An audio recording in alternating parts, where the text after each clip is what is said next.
What's up, dude? Hello everybody, welcome back to my YouTube channel. Welcome back to another True Crime Courier video where I give you a very nice, easy, quick version of true crime stories that have happened so you kind of know what's going on without knowing every single gory detail. So first off, sorry about yesterday's video. I did not have my mic turned on, so the audio was absolute garbage, but I made sure to have it on today. Really sorry about that. I thought I hit the button, but I didn't, so love that for me. Anyways, today we are going to be talking about a shootout that happened in 1986 in Miami. So in order to understand the story, though, you need to understand the two men that caused the shootout to happen. And one of those men was Michael Lee Platt. He was born February 3rd, 1954 in San Diego, California. His dad was a naval corpsman? I never know if it's corpse or corpsman. And anyways, they frequently moved for his career. You know how the military, you tend to move quite a bit if you want to. The family lived in Pearl Harbor, Alameda. Oh, I'm so sorry. I'm not going to know how to pronounce a lot of these words. And finally, Yuma, Arizona, where Michael was an accomplished football, basketball, and baseball player in high school. He was in the U.S. Army from 1972 to 1979. He was first an infantryman, but later was a platoon leader at the end of his career. So he did pretty well for himself, and he had a very nice military career. Shortly after basic training, he applied for airborne ranger training and started the program at Fort Campbell, Kentucky. Once he was finished, he got assigned to a military police unit, and while at Fort Campbell, he met his first wife, Regina Lyle, and they were married October 31st, 1975. After he was then stationed at Camp Kitty Hawk, South Korea, which is now Camp Boniface. After he was discharged from the Army, Michael and Regina moved to Monterey, California, and they had a son. In 1979, the family moved to Miami, which is where Regina was originally from. It was her hometown. The details are unknown, but Michael was employed by Regina's dad. He had suddenly quit then and started his own landscaping business with his brother Tim. Again, the details of that are very unknown. We don't really know why he quit so suddenly. Michael's wife had allegedly committed suicide on Christmas Eve in 1984, leaving behind Michael and 3 young children. So really tragic death, but even that, it's a little hazy about, what really happened. You'll see why later. William Russell Matix was born June 25th, 1951 in Lewisburg, Ohio. He had a severe stutter which wouldn't be corrected until his enlistment in the Army later on in his life. He was called cruel names by his classmates like Wah Wah Willie, which is so mean. I have a cousin that has a stutter, and genuinely, it's harder for them. And it's not even something they can control. So I really hate that for him. William was active in his school's FFA club, I was in FFA, and he presented himself as a kind, quiet, and courteous type of person. He just had that very calm kind of demeanor. After he graduated high school, he enlisted in the U.S. Marine Corps in 1969, and he served for 3 years. Reportedly, after high school, William didn't get much direction from his father, who was an alcoholic and was divorced from William's mother. So that could be why he joined the Marines, was sort of for a sense of direction, which is why some people join, which can be a very good, helpful thing. So maybe it wasn't a bad idea that he joined up. Shortly after he was discharged, he worked at a manufacturing company before joining the U.S. Army. He went on to airborne training and served in a military police unit until he was discharged in 1976. He was viewed as a model soldier, and this is where he met Michael. While getting his stutter corrected at the Walter Reed Army Hospital, William met his first wife, Patricia Buchanich. After William was discharged, the pair moved to Tacoma Park, Maryland, Hyde Park, New York, and then Columbus, Ohio. William went to a meat cutting school and aviation mechanics training, while Patricia worked as a lab assistant at the Riverside Methodist Hospital. However, on October 4th, 1983, the couple had a daughter named Melissa, and in the afternoon of December 30th, 1983, same year, someone broke into the lab and murdered Patricia and a co-worker with a knife. She had been bound and gagged with white adhesive tape and was stabbed a total of 16 times in the chest and neck. Both women's wedding ring fingers had been cut off and were missing along with their rings, and like $20 was taken. William had been a suspect in the case, but there wasn't any proof that it was him, so eventually they just had to let it drop.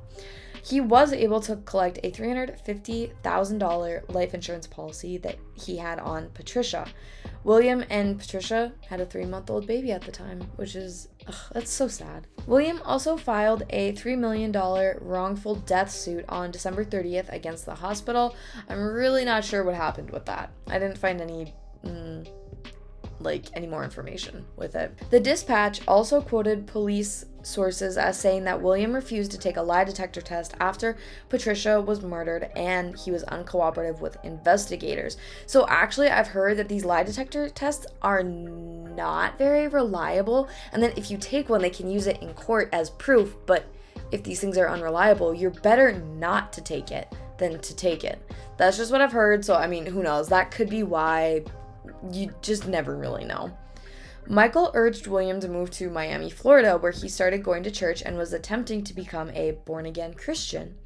William actually had a fourth stake in Blade Cutters, the landscaping business that Michael worked at that was owned by his brother Tim. So these guys had a very long relationship. I mean, with meeting in the military and then even kind of working together. They were good pals. The pair started crime in 1985 when they were sold vending machines that ultimately were damaged, so they sent them back. However, they didn't get their refund. So on June 1985 at 7:30 a.m., the man that had sold them the vending machines, Earl, was leaving home for work when he was stopped by William and Michael, who were supposedly armed and demanded their money back. Apparently, they tried the good cop, bad cop routine. Earl told them that once the banks opened later that day, he would get them their money. And he had also suggested that they should just get breakfast at Cole's restaurant in Lincoln, Nebraska, which is where they all were, just until the banks reopened for the day. The restaurant was a popular hangout of the police's, but Michael and William, of course, did not know that, but Earl did. So while they were eating, Earl saw some policemen and ran up to them screaming that William and Michael were trying to kill him. The police took the men outside and searched them and their rental car for weapons. None were found, so no charges were filed against them. They decided to find a lawyer and file a lawsuit against Earl for defamation and slander. The case, however, never went to court, but a few years later, Earl was charged with mail fraud, so they probably were taken, advantage of from Earl. That was probably just a mail fraud thing that he had committed. However, after that, they started a life of crime and robbery. So this is just kind of a list of the robberies that they had committed. On October 9th, 1985, they robbed a Loomis armored car. An undisclosed amount was taken. On October 10th, literally the next day, 1985, they tried to rob a Wells Fargo armored car, but they didn't get anything. On October 17th, 1985, they robbed a Loomis armored car. The same guard was with this car as with the very first one that they had tried to rob, and an undisclosed amount was stolen again.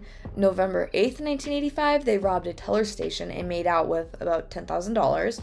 November 8th, 1985, they robbed the Professional Savings Bank and made off with about $41,469 altogether. January 10th, 1986, they robbed a Brinks armored car and took $54,000. March 19th, 1986, they robbed a Barnett Bank and took $8,338. So not all large amounts, which I don't know if maybe that was their goal, was to not take large amounts, or just kind of what it was, but they never really took a lot. At 8:45 a.m. on April 11th, 1986, it was a Friday, a team of FBI agents led by Special Agent Gordon McNeil assembled at a Home Depot to start a stakeout looking for the black 1978 Chevrolet Monte Carlo, a car that had belonged to Jose Colazo, and this was a man that William and Michael had shot in an earlier robbery and then stole the car. So that was a car that they were looking for. However, at the time, the agents didn't know exactly